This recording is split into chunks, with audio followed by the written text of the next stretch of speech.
itu jinnya keluar. Tetapi jangan pernah kita membatasi bahwa pengobatan hanya dengan cara itu. Jin itu makhluk Allah. Kalau namanya makhluk biasanya ada hobinya dan ada pantangannya. Pasti itu. Belum dicolek asal tahu tuh kucing pasti lari dia. Jadi cara ngusir orang dari rumah itu nggak sulit kok. Lemparkan tai kucingnya banyak, dia akan keluar. Jin itu makhluk. Makhluk itu ada hobinya. Kalau sudah hobi maka orang akan datang walaupun nggak diundang.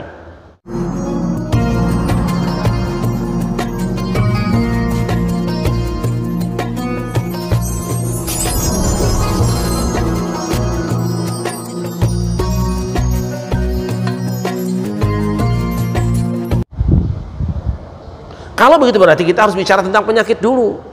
Mengapa orang itu menjadi sakit? Nah itu jenis-jenisnya dulu. Kita akan rinci manusia menjadi sakit karena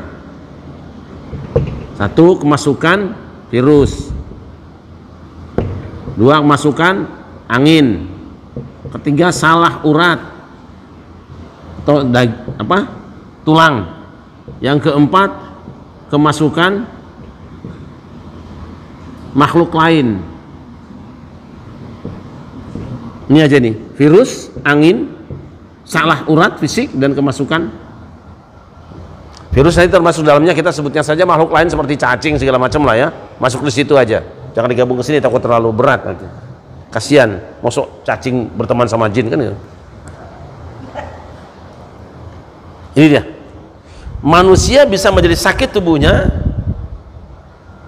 menjadi tidak nyaman, berubah geraknya, tidak enak tidurnya, bahkan terkadang tidak nikmat makannya, atau juga bisa berubah emosinya karena ini.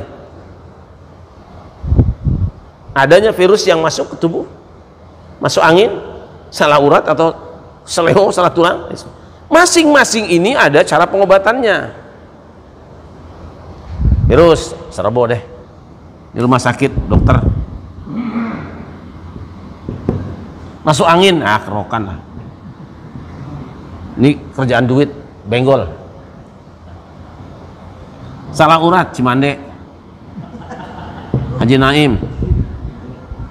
Di sini juga ada sebetulnya tukang pijatnya, ada. Wah itu ahli tuh. Yang keempat, kemasukan makhluk lain, bangsa jin lah, gampangnya gitu aja. Ini ada faktanya. Semua ini mempengaruhi stabilitas tubuh manusia. Yang tadinya sehat jadi meriang, yang tadinya ramah pembawaannya marah-marah mulu, kan ada itu. Ini pagi ini juga ada yang habis marahin bininya, ada kan? Ada tadi waktu berangkat itu. Ada. Kalau Pak Bagus dimarahin bininya. Makanya pengen cepat berangkat aja. Ada caranya sendiri. Nah tadi kita sebutkan bahwa pengobatan itu ada tabi'iyah, ada ilahiyah. Sebagian ulama mengatakan bahwa sakitnya manusia, mungkin tambah satu lagi masalah tadi, jadi sakit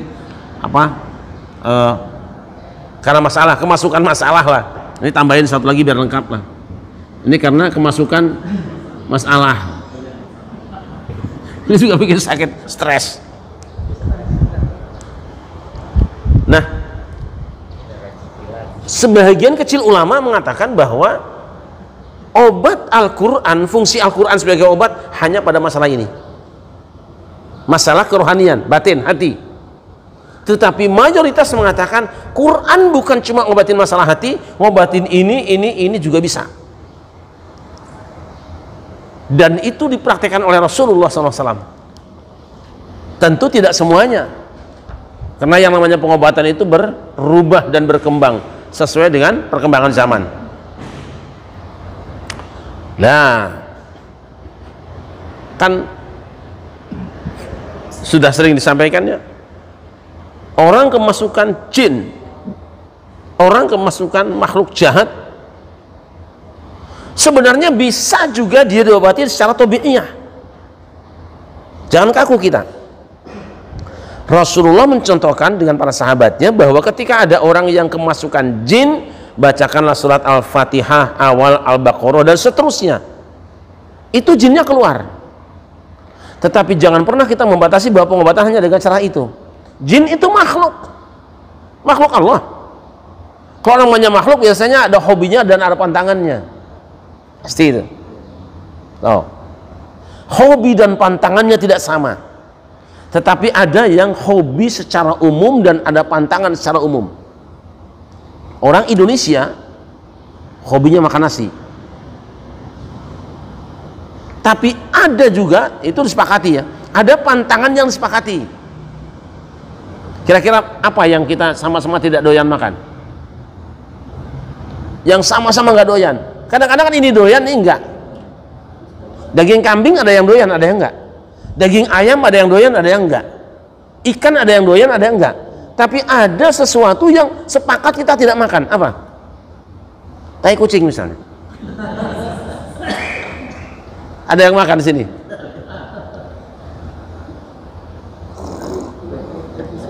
Hah? Siapapun orang kalau dicolekin tai kucing, pasti belum dicolek asal tahu tuh tai kucing pasti lari dia. Jadi cara ngusir orang dari rumah itu nggak sulit kok. Lemparkan tai kucingnya banyak, dia akan keluar. Ya, nggak usah itulah. Di sini nih, kita sedang ngaji seperti ini, tiba-tiba ada anak kecil kencing. Apa yang kita lakukan? Kencing lari-lari. Kita mau deket situ enggak? Seperti itu. Jin itu makhluk. Makhluk itu ada hobinya. Kalau sudah hobi, maka orang akan datang walaupun nggak diundang. Contohnya rumah makan. Kalau orang itu hobinya sate Padang, kemana saja pergi dia akan lirak-lirik nyari tulisan sate Padang. Begitu ada dia mampir, nggak usah diundang. Sebaliknya kalau orang itu anti, kalau orang udah benci, sudah musuhan, nggak usah deketin. Dari jauh lihat dia balik lagi. Jin juga seperti itu. Jadi maka ada beberapa benda yang bisa mengundang datangnya jin. Darah, seneng dia. Kotoran manusia yang kering, seneng dia. Jadi kalau ada belepetan kotoran tuh jin seneng masuk situ. Nah, kan ada hadisnya kan? La tastanju bi ar-raus wala bil 'adl. Jangan kamu bersuci dengan tai kering atau dengan tulang. Itu nanti masalah fikih lah. Fa innahu ta'amu ikhwanikum minal jins. Karena itu panganannya saudaramu dari golongan jin. Dan nanti kita bahas hukum yang lain. Ini dulu. Jin bisa masuk dan nyamperin walaupun tidak diundang kalau ada hobinya di situ. Maka kalau rumah ingin bebas jin, hindari dari hobinya jin. Hobi-hobinya ada, jangan diundang. Sebaliknya jin juga punya hal-hal yang membuat mereka tidak senang. Lakukan hal-hal yang membuat jin tidak senang. Nah seperti itu. Apa saja misalnya? Kalau ular itu biasanya orang kampung pakai ijuk, dia nggak akan nyebrang. Saya ada ijuk, tali ijuk, dia nggak akan nyebrang. Tapi yang modern pasang magnet. Di mana ada magnet maka ular pasti lewat, balik lagi. Tidak berani disamperin. Jin seperti itu. Nah di antara yang membuat jin tidak senang itu adalah apa? Sautul hindi. Pedupaan gaharu itu. Maka ketika jin masuk ke dalam tubuh manusia, bakar itu, asapnya ditiupkan, dia keluar, tidak betah dia, tidak betah. Oh kalau begitu, kenapa di tempat-tempat pengajian orang Jawa suka ada pedupaan, menyan putih kek, terus gaharu kek? Karena aroma itu adalah untuk membuat jin tidak betah. Nah, kalau ada orang kesurupan, nyalakan itu, kipaskan itu. Begitu diisep sampai ke otaknya itu, jinnya keluar, tidak betah dia. Maka kalau ketika kita sedang tahlilan kemudian ada yang mengatakan bid'ah bakar kemenyan, bakar gaharu, jangan-jangan begitu. Jangan kaget kita. Jangan selalu dikesankan bahwa menyan itu serem. Enggak. Kemudian yang kedua, jin juga makhluk yang bisa komunikasi dengan kita. Dalam artian dia ngerti bahasa kita. Dan kalau bahasa jin itu mengikuti bahasa di mana dia tinggal, sama dengan kita. Di Arab bahasanya Arab, di Jepang bahasanya Jepang, di Jerman bahasa Jerman, di Jawa bahasa jinnya Jawa. Kalau saya bilang, pergi kau manusia, dia pergi, baik terpaksa maupun rela. Pun jin seperti itu. Ketika jin bersarang di dalam tubuh manusia atau berada di satu tempat atau satu pohon, dia bisa diusir. Jangan terlalu rumit kita ini. Maka ada orang-orang yang ngobati orang kesurupan cuma keluar kamu. Rasul begitu kan? Ikhsa adwallah, ukhruj adwallah. Keluar kamu insyaallah. Nabi Isa pernah mengobati juga orangnya kesurupan, dan itu ditransfer kepada makhluk lain. Jadi ini transfer itu biasa aja. Lihat di kitab Matius dan Markus. Nabi Isa sedang berada di satu tempat di daerah Gadara atau Gerasa. Itu ada orang kesurupan massal. Datang Nabi Isa, terus apa? Di situ ada sekawanan babi. Keluar kamu dari orang ini dengan berkat Tuhan, masuk ke dalam babi. Itu jinnya ditransfer ke babi. Ya di Bluetooth mungkin lah caranya ya. Bluetooth apa pakai? Ya mungkin Bluetooth di situ. Ini tidak aneh, pindah jinnya ke babi itu, kemudian nyemplung ke jurang-jurang. Ini dilakukan oleh Nabi Isa alaihissalam. Jadi kalau ada jin masuk di tubuh orang sini,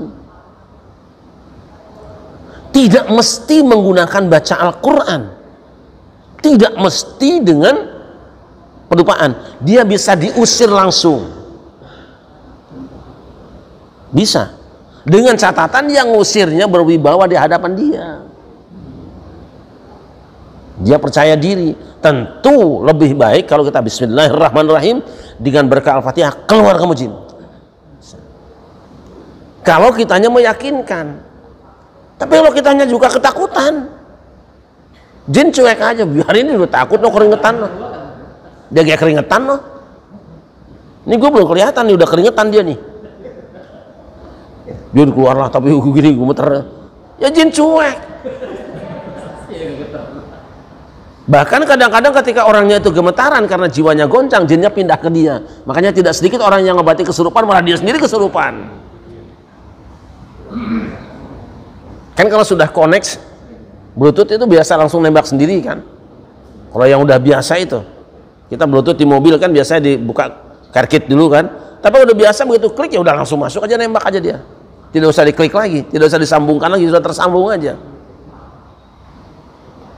Catatan, jin itu mengerti bahasa yang kita pakai. Jangan menggunakan bahasa Arab kalau di Bekasi. Boro-boro jinnya usahanya banyak orang ngerti. Mau apa dia ya? Baik kalau jinnya dua di satu tubuh, jangan ngobrol. Mau apa dia? Ukhraj, ukhruj, ukhraj, ukhruj. Apa ya? Keluar kau, beres. Dengan bahasa yang dimengerti karena itu bahasa komunikasi. Nah seperti itu. Tapi memang zaman sekarang banyak orang yang pura-pura kesurupan. Sama dengan orang pura-pura sakit kan. Banyak. Supaya nggak disidang sakit dulu. Ya. Supaya nggak diminta duit kesurupan dulu gitu. Orang pulang makan, nanti datang kesurupan lagi. Juga banyak orang yang pura-pura atau berdusta bisa ngobati orang kesurupan. Biasa namanya bohong.